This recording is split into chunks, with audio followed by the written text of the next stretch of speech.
So today we're going to delve a little bit more into the CE standards. So again, being in Canada, this isn't something that's necessarily required or isn't actually required for any sort of motorcycle garment that's here, but is a system that's being adopted more and more and more year on year by the Canadians, the dealers, the end users, and everyone in between. It's a really good way of gauging the performance of a product and how it compares in relation to some of the others. Of course, with a lot of the brands being European across the globe, it makes it a bit easier to spread that. So what I'm going to do today is just talk through some of those points and a few of the different points of the standard that you should be aware of.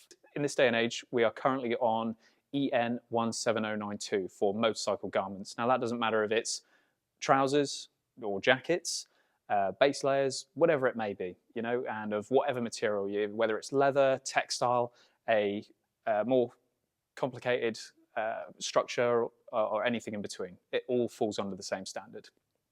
There are 4 levels of protection on the standard. There's B, A, AA, and AAA. With B being the lowest and AAA being the highest, this is a really, really easy scale to get your head around how good one product might be compared to another. So B refers to a garment that is specifically developed solely for the use of holding armor. It doesn't offer any abrasive, tear, or seam resistant qualities. You then move on to A, and this is where it gets interesting because we then start talking about those other factors. So on 17092, it's a great standard because it's very well rounded. You have to have a garment that is acceptable in the armors that it uses. The armors have to be compliant. It has to have acceptable abrasion resistance. It has to have acceptable tear strength and seam strength as well. So you have to pass all 4 of those categories to attain the level that you're going for. So A, you need the lowest level of that abrasion resistance.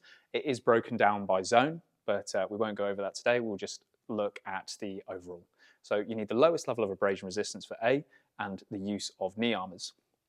You then look to AA, which looks at more abrasion resistance, more tear strength, more seam strength, and requires the use of hip and knee armors as well. You then go on to AAA, which is, of course, the top of the standard. You need the most abrasion resistance, you need the most tear strength, and you need the most seam strength paired with the best armor. That really breaks it down and makes it very nice.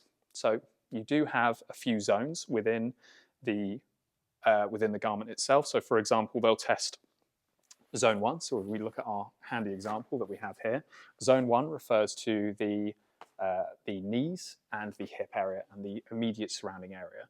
You then have zone 2, balloons outside of that, and is the zone within.